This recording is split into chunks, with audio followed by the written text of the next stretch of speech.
You're listening to Plant-Based Diary, the podcast where I share my thoughts and feels on all things vegan. And now you're here, let's go. Hi, welcome back to Plant-Based Diary. I hope you're good, I hope you're well. This week, we are shouting out rapper, producer, music producer, Jermaine Dupri. Now, this is crazy. I didn't realize that he has been vegan for this long. Over 20 years. What? So in 1999, he did a raw cleanse for 25 days. And I'm sure, felt the benefits and was like, that's it. I'm not going back. So initially he tried it just to detox, but then after, when he found out how much better he felt, better sleep, energy, etc., he decided to continue. And it's pretty similar to how I went vegan. I went vegan on the whim. This random group that I joined, they were like, we're doing an alkaline vegan cleanse for 2 weeks. Who wants to join? And I was like, yeah, I don't know anything about veganism. Nothing. But I felt so much better that it just sent me down this path and journey in just to the world of eating vegan. There were grains I knew nothing about. There were plants, vegetables that I was like, what the earth is this? I was going to swear, but... So yeah, he stayed vegan for the health benefits. And then like me as well, after some time, you then start to discover the ethical, moral reasoning behind it as well.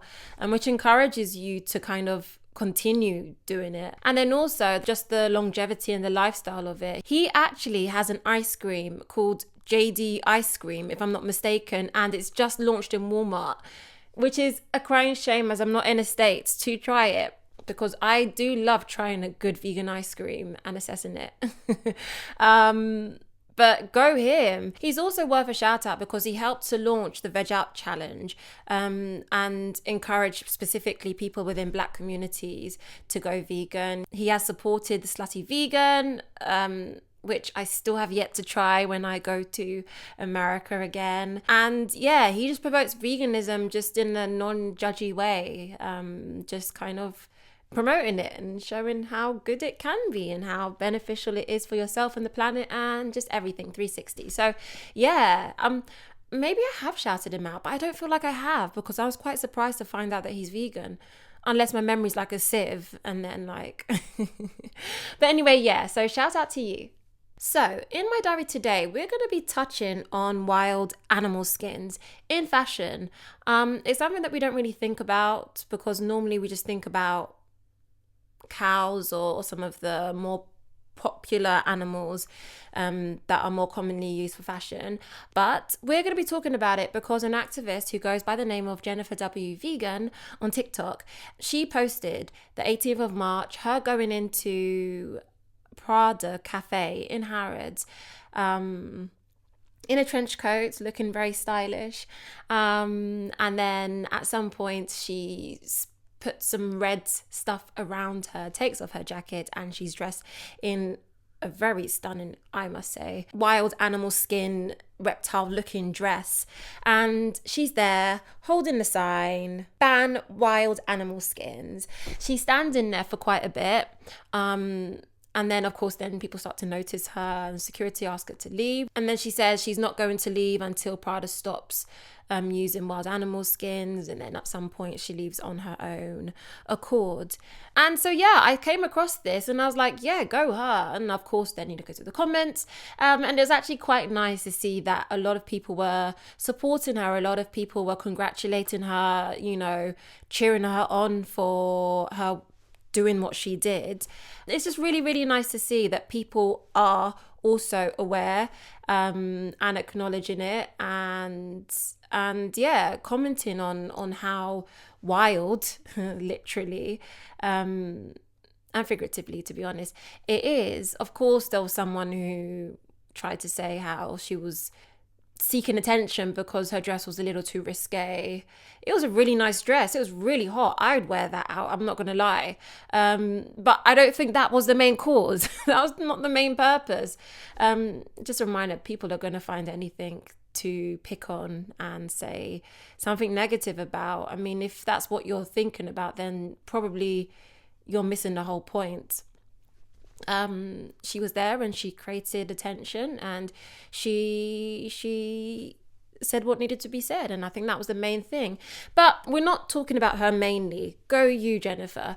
I'll drop the link below so you can have a look on her TikTok. It is to kind of shed light on wild animal skin, and I think it's something that we don't think about. Like I said earlier on, we think often about, maybe animals like cows, calves, lambs even. You think about the Chanel bags, it's the iconic lambskin that's used for the bags. We think of those animals mainly, but we don't think about the other animals that are used often. There's been sort of a collective act to ban fur in a lot of the high fashion luxury brands, which is amazing, which is good. But we're talking about the wild animals. So that is like the reptiles, the lizards, the crocodiles, the snakes, and those are the more popular ones. So those are the ones we're going to be looking into. The thing that makes it a little bit different is that with the reptiles, their skin is so delicate and there's such a focus to preserving the quality of the skin that a lot of the animals, their well-being is not at all thought about, to the point where sometimes they're skinned alive. A lot of them experience slow, painful deaths, and we're going to get into that. So we'll start with the crocodiles and alligators. Most crocodiles, they come from farms, but some of them are caught in the wild. If they're caught in the wild, they're trapped by being either shot in their head. And then the killing method isn't so nice. On farms, they're electrocuted, they're shot, or they're stabbed in the spine so that they become immobilized, paralyzed, which is the craziest, saddest, scariest thing. Investigations have also shown pretty cruel methods, like inserting like a rod through into the spine whilst the alligator or crocodile is still conscious, and then very often they will skin the crocodile or the alligator alive, purely because fully killing them could damage the skin. Do you see what I mean by them prioritizing the quality of the skin over the well-being of the animal? I mean, as bad as it is, killing a cow in the ways that we do, but to really skin an animal while alive is just the most horrible thing. And then we move on to snakes. Many snakes are caught in the wild, mesh bags, bamboo, and they're there for days until they die. And with snakes, they will either fill the snake with air or water to separate the skin from the flesh. And once they can see that separation, then that's how they skin the snake again alive. Again, quality of the skin is more important than the body of the animal, reptile being. Sometimes the snake's head gets decapitated, sometimes it gets pinned through so that it can stay in one place. And sometimes their heads get crushed. The crazy thing is that their body, their nervous system is still functioning hours after this has happened. And we move on to lizards. They are caught by hand, glue traps, snares. Lizards also, they're either beheaded or they have their necks snapped whilst they're still alive, and they're skinned alive for efficiency. And so you can see in all these three examples how really the well-being of the animal, the being, is not at all cared for, and it's more so quality over life. So when we bring it back to people bringing awareness to some of the practices that still go on within the fashion industry, like I said, it's bad enough that a lamb or a cow gets skinned, but it's very clear to see that these practices are far worse, especially whilst the animal is still alive. It's really sad. It is really, really sad. So yeah, I think it's really important that awareness is being raised. And brands, fashion brands, high luxury brands should be doing more, calling an end to the use of animals altogether, to be honest. So yeah, you can see ethically, this is an issue. But then also you have biodiversity and environmental issues. A lot of the skins, majority of the skins, if not all the skins, are treated in, toxic chemicals like formaldehyde. I hope I said that correctly. Chemicals that preserve the skin and stop it from decaying. the issue with that is that, of course, these chemicals are toxic both to animals but also to humans.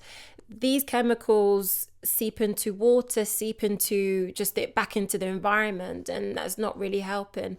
It's also an issue because you're now hunting these animals that are endangered or on the way to becoming endangered because you're doing so for fashion, especially if they are being hunted in the wild and they're not farmed. And a lot of fashion items are, unfortunately, still to this day. And so it is a bit of a crazy thing. But then also it does mess up the whole ecosystem. If you are hunting these predators, these snakes, alligators, lizards in the wild, then it is messing up the whole ecosystem pyramids of animals in the animal kingdom in the wild, and that's just on our doing. We don't need these animals for bags, which brings me to my next point.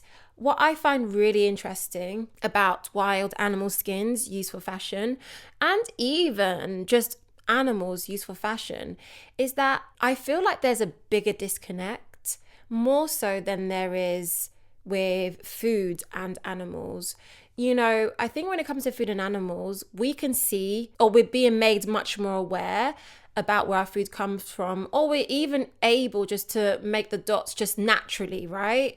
We see an animal that's got a smiley face on the cartoon, but then realize that it's on our plate. Like, we can make those connections a bit easier. Whereas when it comes to fashion, it's not like you see like a picture of a happy pig smiling or a happy cow smiling. It's just a bag and it's just there, or it's just shoes and it's just there. And even when it's like snake skin or alligator skin, people really don't make the connection, even though it is in our faces. I think the thing when it comes to fashion, and this is just me and my opinions and me, you know, sharing my thoughts and feels because that's all I do, right?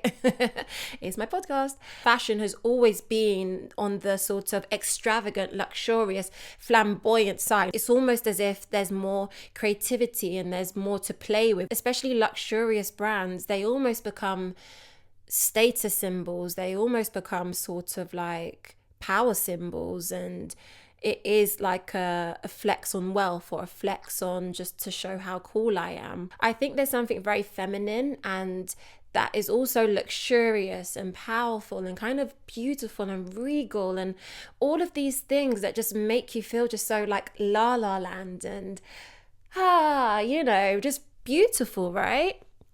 But I think all of those aesthetics, it really does whitewash the violence and the serious gravity of violence that goes into the making of these materials. When you think about it, when you think about a Chanel lambskin bag, you're not thinking about the skin that's being ripped off the animal. When you're thinking about an Hermes bag, which I would have loved to own at one point in my lifetime, had I not been made aware of the realities of where everything comes from. Of course, you do have to look into the craftsmanship, and that's what makes these bags what they are. Is the craftsmanship, and it's made these bags iconic and staple items, but then also just adds to that beauty and regalness and luxurious and wealth. And but the reality is that they're built off the backs of beings, blood, murder, and I think that's what the sobering reality is of all of this. But when you look at this fashion item as all of these possible like dreamy words that I was talking about earlier on, it's very easy to separate the reality from the product, and it's very easy to turn a blind eye from what's going on. It's very easy to hold this bag and say, yeah, I have this bag because it's luxurious, and not even bat an eyelid or even be so oblivious to the realities that are going on. And so I bring it back to Jennifer, who went into the Prada Cafe, raising awareness, because I think that's what needs to happen. Awareness needs to be raised, and more needs to be done from these high luxury brands that are creating a narrative, because they're the ones that are pushing it out there. They are the ones that are saying, yes, this is luxurious.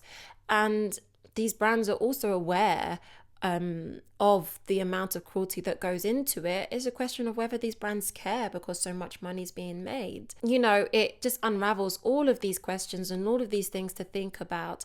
You have to also shout out other brands like such as Stella McCartney and Lebante, and there are all these other brands that are now finding alternative ways in which they can use leather, cactus leather, pineapple leather, apple leather even. There are just so many other ways in which we can use leather. I've got 2 Lebante bags actually, and I've had them for almost 3-4 years, and they still last me and they still hold up. There's just so much that we can do now, and it does feel like these brands, these high-end luxurious brands, kind of play into the obliviousness, the naivety that us as consumers have when it comes to this, because as long as we're not made aware of it, they can keep doing it, right? But the more that we're aware, the more that we know, the more that we can make more informed choices about the stuff that we buy and the shoes that we wear. Don't even get me started on trainers. Oh my gosh, oh my goodness. It's just crazy how much animal products are used for fashion. We just do not even think about it. We don't think about it, and we don't think about it. So yeah, I wanted to talk about that today. And I haven't even gone into the depths of fashion and animals that are being used for fashion. That's just for another day. But I just wanted to touch on, wild animals that are being used for fashion, because it is just as important, and want to raise awareness in the little way that I can. Oh, and I did want to touch on that lady, the lady who took the wombat that's been on the news, that made news headlines. So I was at my auntie's house when I saw this, and it's just, and maybe this is because I've just become so desensitized to all of the realities that happen to animals. I saw this, and the first thing that went through my head was the irony. This happens to cows 24/7, which is so true. Cows have their calves taken away from them 24/7 as soon as they're born, and the cows cry for their babies literally as soon as they're born. I think this is just something that I'm not going to go into it too much because so many people have talked about it. But I will say this, it does highlight contradictions and hypocrisies within your profession and what it is that you do. A lot of people that go into things with animals generally do so because you're interested in them and you love them to some aspect, right? And if you do, shouldn't you also be considering their welfare at all times? It's kind of just weird to say that I love animals, but oh my gosh, there's a wombat, I'm gonna take it and show it on my social media. For what reason? It's just kind of wild. And it's kind of like, come on, like, as human beings, how protective us women get when we have children. Lulu's not even my biological baby. Well, technically he is, but he's not even my biological baby, and how protective I get over him. Like, as mothers, as women, like, we get very protective of our babies. That's no different from most animals that you see, kangaroos even, lions, ducks even. Like, you see how protective mothers get of their babies. So it's no different from us. And so it's just kind of wild that she just takes it and just like, oh. And I think there's something about her saying that, she was going to return it or something like that. And it's just like, it doesn't matter. Why did you take it in the first place? It's weird. It's so weird. Yeah, it's just weird. Imagine if I came to you and like I took your baby and just ran away and told you I've got the intention of bringing it back. Like, that wombat doesn't know. That wombat doesn't know what you're doing. That wombat can't understand you. That wombat's thinking, my baby's gone, I need to get my baby back, And so anyway, but that's my 2 piece on it.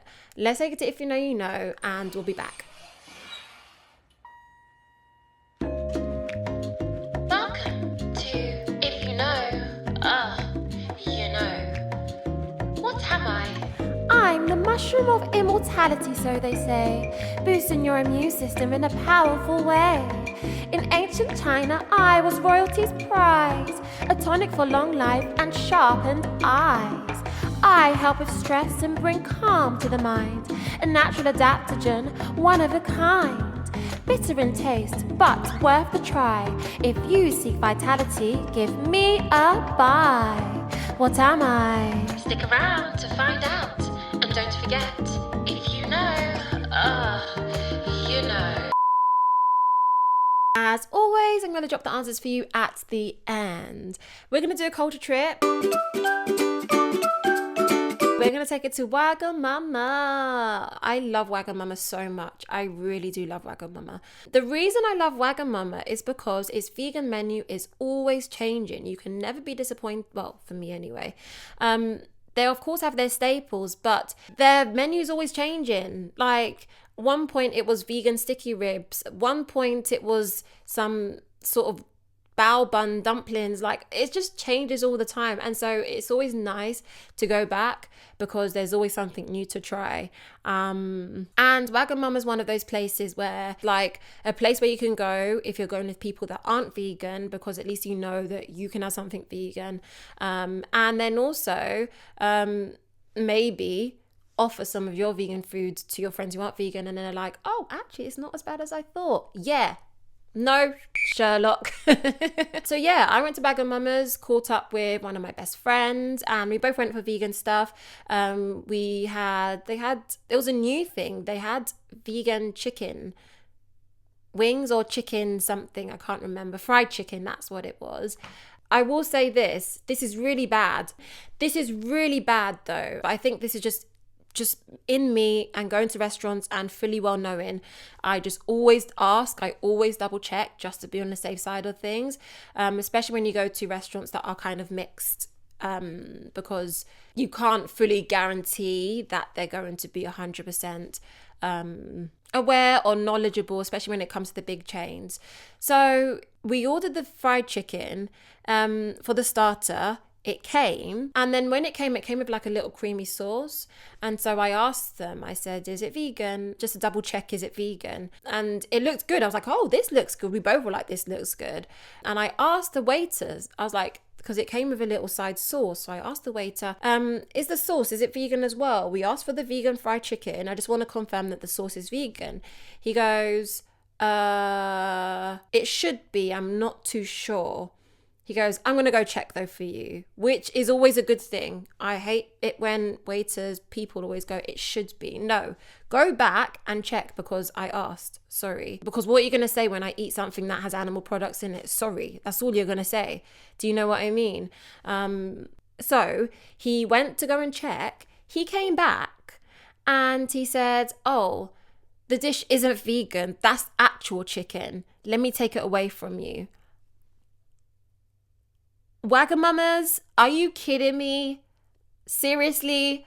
That was really annoying. But I think part of me is just also kind of like, I'm used to this. People just do not know, especially when you go to chain restaurants where there are vegan options. People just don't know. So I'm that annoying one that asks a million one questions because I'd rather be safe than sorry, if I'm honest. Because your sorry is not going to make me feel better if I've bitten into something that is an animal product. So they came back and the fried chicken was good, which is good. But it is really bad. Poor show. Shape up, Wagamama. And so anyway, that was that. But the food, let's get into it. I got something that was like a sort of limited edition dish. And my friend got a chicken curry, vegan chicken curry. And both were delicious. Both were nice. Both were really tasty. So taste, I'm going to give a 4.5, and creativity I'm going to give a 4.5, but then I'm going to deduct, and this is the first time I've ever done this, I'm going to deduct 1 point or 2 points from each category, so 3.5 overall, because it was a poor show to bring out actual chicken. And they asked if we had any allergies, and I said, well, no, but I'm vegan. Of course it's not an allergy, but I did let you know that I do not eat animal products, and you bring out an animal product. So yeah, I'm deducting 1 point, 3.5 for creativity and 3.5 for taste, because you slacked, and that's really not good. It really isn't good. So there's that. And is it dog friendly? Technically, no. But I brought Lulu along anyway, and he just stayed in his bag, so 0 for that. So yeah, if you ever go, and to be honest, this is the first time I've actually experienced something like this from Wagamama. Normally they're quite good, but it's just a reminder that if you do go out and you go to places where there are vegan and non-vegan options, it's better to be safe than sorry. Be that annoying person that asks a million and one questions, and just, you know, say please and thank you at the end, and just show your appreciation for them check-in. But it's just a thing where it's just like, yeah, you'd rather be safe than sorry. So, and I'm glad that I was safe than sorry, because I would have bitten into that and been really, really upset and annoyed.